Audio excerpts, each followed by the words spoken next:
I am here with the one and only Greg Machos from GMC Hoops. You can catch him on Twitter at GMC Hoops, also on Facebook, GMC Hoops as well. And Greg has been around a long time, Middlesex County, and covering high school, not high school, middle school, and whatever other school you want to name. Greg has been around, and so I wanted to do a quick preview of just the GMC and what to expect. Of course, St. Thomas Aquinas, the defending GMC champions, so that's a whole other deal. But Greg, before I get to the divisions and everything, the new free throw rules now where you can only it's 5 fouls per quarter and you get 2 shots after the fifth team foul from the opponent. So how do you feel about the new rules? It's going to be pretty interesting. I kind of thought that they were going to do something to the extent where it was going to cut back on that, because usually at the high school level, free throws are kind of like a thing where, um, it's kind of a problem for some teams, and some teams have good free throw shooters and some teams don't. So, but yeah, it's kind of a different type of rule. I haven't really kind of looked at it that much. So I haven't really thought about it that much, but yeah, that's kind of it's going to be a little more interesting this year, I guess, with that. So I guess to repeat what you're saying, they're just going to kind of have like 5 fouls and then go in a bonus and then just let them shoot like 2 free throws. Correct. Okay. So yeah, so you're not going to have like a 1-and-1 type of thing anymore. Right. The idea is to cut down on injuries and things like that. Okay.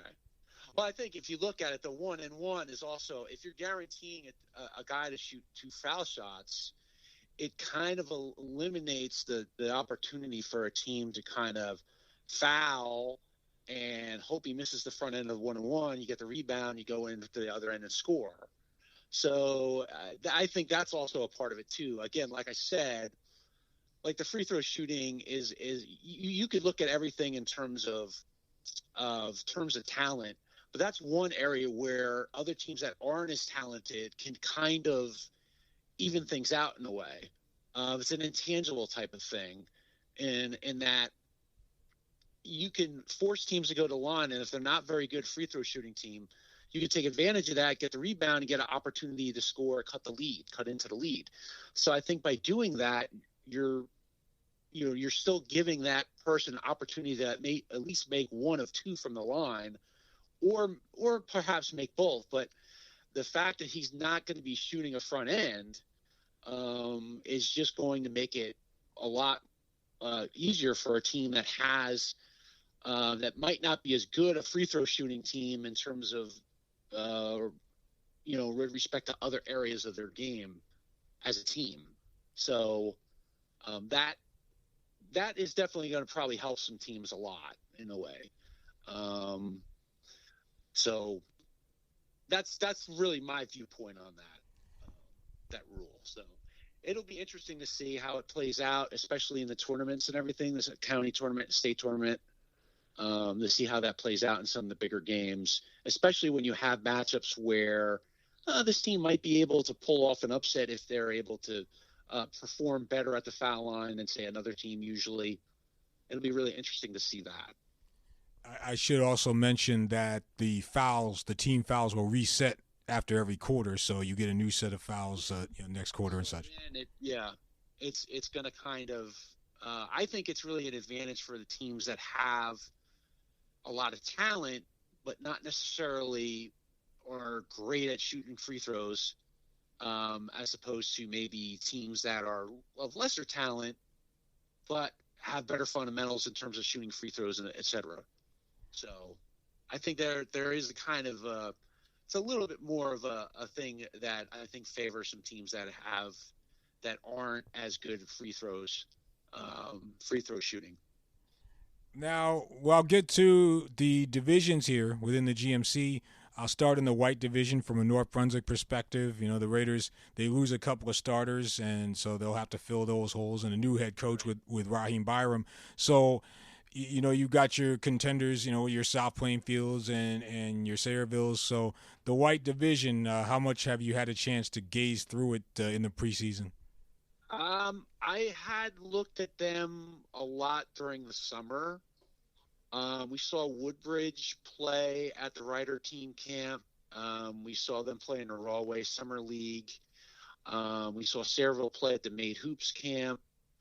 We saw them play in the Rawway Summer League. We saw South Plainfield play at Made Hoops and also in the Rawway Summer League. We also saw them play Sayreville and South Plainfield play at the Middlesex College team camp as well. Perth Amboy we saw at the Montgomery team camp, the Rawway Summer League, and the Middlesex College team camp. So we got a pretty good look. I will say that those four teams, it could be any one of those four teams to win the division. I think those four teams could be any one of those four teams could be the team to beat. South Plainfield won the Rawway League. They beat Sayreville in the final in the playoffs. Rawway has like a 14 playoff. They had a 14 playoff this year. Last year they had an additional round, which is kind of unusual for them. But this past summer, they went back to their traditional format. But South Plainfield won the league, beat Sayreville in the final. But I saw Sayreville play Woodbridge. I saw Woodbridge play Perth Amboy. I saw South Plainfield play a couple times over in that league as well. Yeah, all those teams are going to be very tough to beat, and they're all very close to one another. There's a lot of parity amongst those four teams. It could, like I said, it could be any one of those four teams that I think could end up winning the division this year. I'll jump to the Blue Division for a moment now. Last year, I went on Twitter. Well, it was still Twitter. It was still Twitter at the time, anyway. And I went on and I predicted. I said Timothy Christian's going to win the Blue Division this year. And don't at me, but I'll ask you. Do they have the horses to? They got two main studs, but do they have the horses to win this thing? Yeah, I think they do. Spotswood had a couple kids transfer out to Aquinas. Albion Armitage and Rion Armitage both transferred out, so they lost those two guys. I'd say Timothy has a very good shot because, in addition, Middlesex had a couple kids that didn't come out this year that would have been really solid players for them coming back. Tyler Hurling and Henry Lopez. Lost my train of thought there for a second. Both of them aren't coming out this year. Plus, the Perrier kid who played last year for them, I think his name is Jaquan, and he transferred over to Bound Brook. Let me just double check. Yeah, so a lot of change at Spotswood. Yeah. Both them and Middlesex kind of got hit in the off season with some unexpected things. But I would still kind of think that they'll be in contention because Spotswood's got some guys coming back. They got Kaye Walker coming back. He's probably their best player. And they also have, let me see here. Let me just double check their roster from last year. Can't think of it. Oh, Daniel Yaris they have coming back as well. So they did lose Rion Armitage and Albion Armitage, but they still have Kaye Walker coming back, Daniel Yaris coming back. They have Joseph Nardino coming back. They have Ziad Al-Shazali coming back. So they have some kids coming back. And they did play at NJ Live. They looked pretty good, but that was before those two guys transferred. So, but they still have a lot of talent. He's pretty deep. I would probably think that he'll still be in the running for a division in the top tier, top 3 or 4 in the division.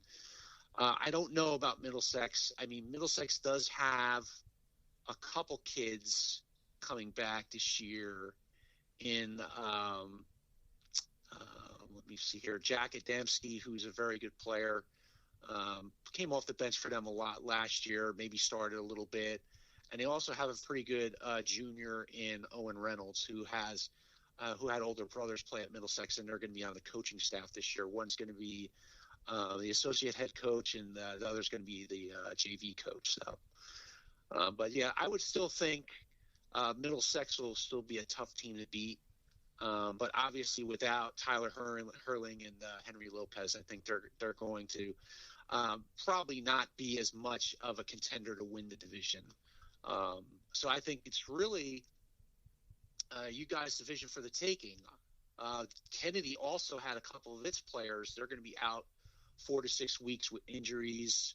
Let me go ahead and take a look back. I think it was Chris Cook and Marcus Bullock.